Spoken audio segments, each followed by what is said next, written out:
बिस्मिल्लाहिर्रहमानिर्रहीम अस्सलामु अलैकुम व्यूवर्स अगर आप लोगों ने ओवरऑल पाकिस्तान से पाकिस्तान नेवी में एज ए सेलर मैरीन का टेस्ट देना है तो ये वीडियो आपके लिए हद से ज़्यादा इंपॉर्टेंट है, क्योंकि इस वीडियो में पास टेस्टों के बिल्कुल रिपीटेड जो एक्सपीरियंस क्वेश्चन ही डिस्कस होंगे, जो कि पिछले टेस्टों में आ चुके हैं और आप लोगों के टेस्ट में भी आ सकते हैं। इसलिए हर एक क्वेश्चन को अच्छी तरह याद कर लो ताकि आप लोगों की अच्छी तैयारी हो सके। तो वीडियो का बाकायदा आगाज़ करते हैं। Question number 1. An equation which contains the square of the unknown quantity but no higher power is called. तो इसका राइट आंसर बनता है क्वाड्रेटिक इक्वेशन। इस क्वेश्चन को मैं समझाऊंगा नहीं, आप लोगों ने ऐसे ही याद रखना है कि दोबारा क्वेश्चन को पढ़ते हैं कि an equation which contains the square of the unknown quantity but no higher power is called quadratic equation. तो नेक्स्ट क्वेश्चन है, या ये क्वेश्चन काफ़ी दफ़ा मतलब एक टेस्टों में आ चुका है, तो इसको आप लोगों ने याद रखना होगा।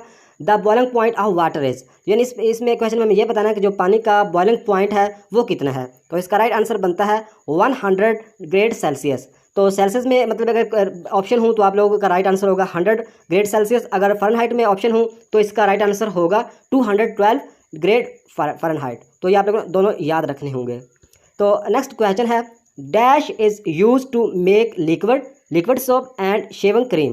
यानी इस क्वेश्चन में हमें यह बताना है कि वो क्या चीज़ है जो यूज़ होती है बनाने के लिए liquid soap and shaving cream. तो इसका राइट आंसर बनता है KOH। तो जो KOH फार्मूला है ये है पोटाशियम हाइड्रोक्साइड का। पोटाशियम हाइड्रोक्साइड का ये फार्मूला है, ये भी आप लोगों को पता होना चाहिए। तो ये बनाने में काम मतलब है कि बनाता है liquid soap and shaving cream के लिए इस्तेमाल किया जाता है। तो नेक्स्ट क्वेश्चन है, dash is called the river horse. तो इस क्वेश्चन में हमें ये बताना है कि वो क्या चीज़ है जो रिवर हॉर्स कहलाती है। तो इसका राइट आंसर बनता है हाइपोपोटामस। ये मतलब है कि इसको आप लोगों ने एग्जैक्ट याद रखना होगा। ये मतलब अफ्रीका का एक जानवर है जो मतलब है कि क्या कहलाता है, रिवर हॉर्स कहलाता है। ये एक जानवर है, तो इसको आप लोगों ने याद रखना होगा।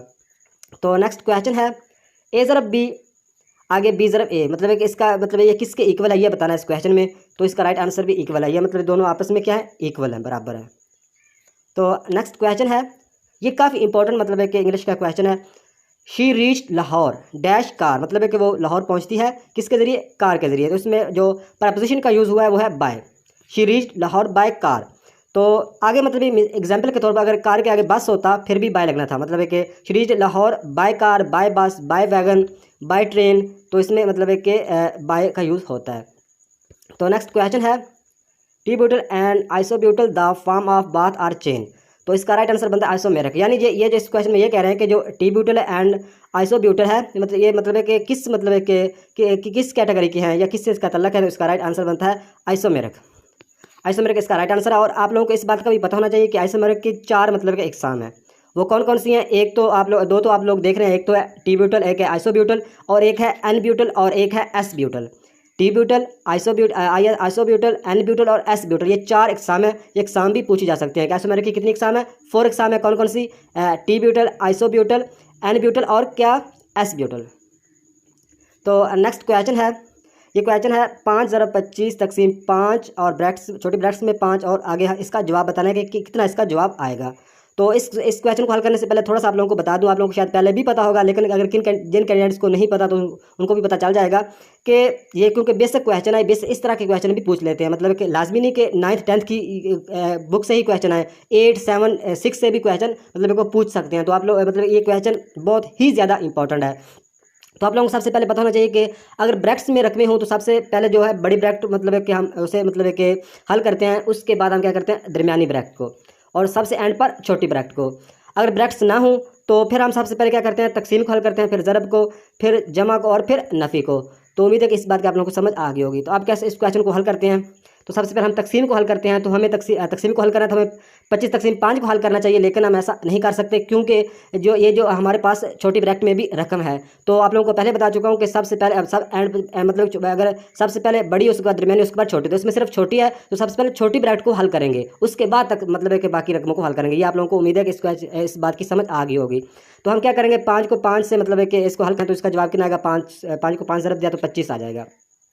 तो पीछे हमारा है 5 ज़रब 25, तो आगे मतलब है कि तकसीम फिर 25 हो जाएगा।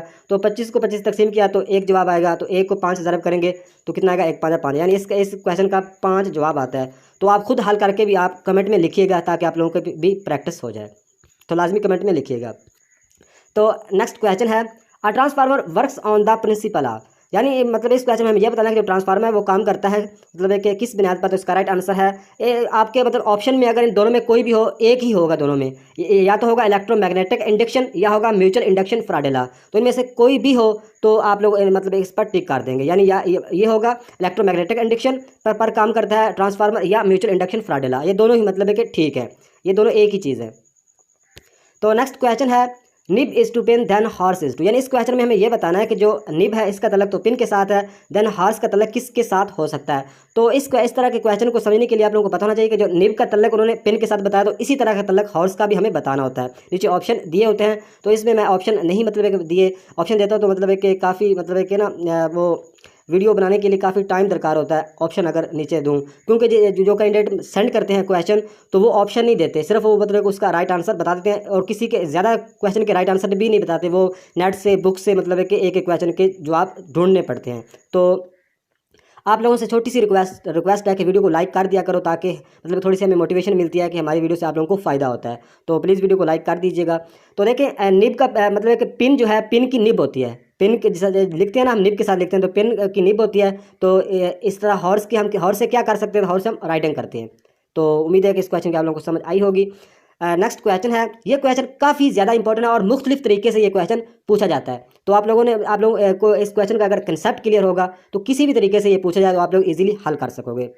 देखें इसका कंसेप्ट समझते हैं। लिखा हुआ है if the yesterday is Friday what is the day after it's 2 days। मतलब है कि यहाँ पे कोई भी दिन और दे सकते हैं, Friday, Saturday, Sunday, Monday, Tuesday, जो भी दिन दे दें, और यहाँ पे आगे 5 दिन पूछ लें, 3 दिन पूछ लें, 2 दिन पूछ लें, तो आप लोगों को इसका कंसेप्ट क्लियर होना चाहिए। इस क्वेश्चन में सिंपल ये कह रहे हैं if the yesterday is Friday what is the day after it's tomorrow, यानी मतलब है क्या था कि यस्टरडे का मतलब होता है गुज़श्ता दिन, जो दिन गुजर गया है, जो दिन गुजर गया है, जो दिन गुजर गया है वो कल का दिन था ना, तो कल के दिन क्या था, फ्राइडे था। तो आज क्या मतलब है कि आज क्या है फिर, कल फ्राइडे था, गुज़श्ता दिन यस्टरडे क्या था, फ्राइडे, तो आज क्या है, आज है सैटरडे।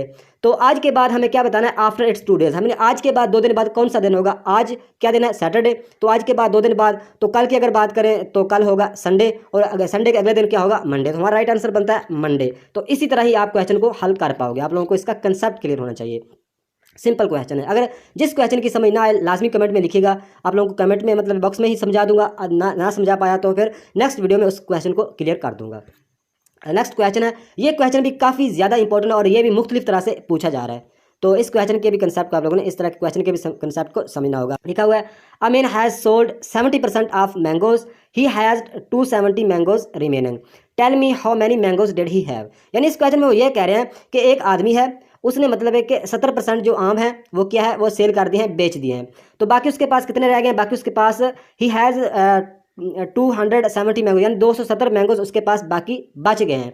तो हमें इस क्वेश्चन में ये बताना है, नीचे ऑप्शन दिए होंगे कि tell me how many mangoes did he have, यानी उसके पास टोटल कितने मैंगोज थे, इस क्वेश्चन में हमें ये बताना है। तो इस क्वेश्चन को हल करने का बहुत ही आसान तरीका है कि देखिए 70% तो उसने सेल कर दिए, तो बाकी कितने हैं, 270। तो इस बात का तो हमें कन्फर्म पता चल गया कि बाकी कितने बचे हैं, बाकी 30% हैं, यानी बाकी कितने बचे हैं, 30%। 70% उसने बेच दिए, बाकी कितने बच गए, 30%।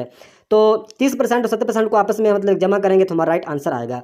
तो 30% इस क्वेश्चन को कैसे हल करेंगे, देखें कि 270 पीछे 270 कितने हैं, 30% है 270, ये आप लोगों को याद रखना है। तो 270 को 30 के साथ क्या करेंगे, तकसीम कर देंगे, सिंपल करना है, 0 को 0 से कट जाएगा, 3 एकम 3, 3 नया 27। तो हमारा जवाब कितना है, मतलब एक हमारा जवाब आया 9, यानी मतलब 1% में 9 मैंगोज है, परसेंट में कितने मैंगोज हैं, 9 है। तो हम क्या करेंगे, 9 हमारा जवाब आया, 9 ज़रब कर देंगे इस 70 को, इस 70 को जवाब ज़रब करेंगे तो कितना आएगा, 9 0 0 9 7 63, 630 हमारा जवाब आया। तो 630 में क्या करेंगे, 270 को जमा करेंगे तो हमारा राइट आंसर आ जाएगा। कितना राइट आंसर आएगा आप मुझे कमेंट में लाजमी बताइएगा, और इस क्वेश्चन को बिल्कुल नज़रअंदाज नहीं करना, इस क्वेश्चन को समझना, इस रिलेटेड भी क्वेश्चन पूछा जा सकता है, तो आप लोगों को इसका कंसेप्ट क्लियर होना चाहिए।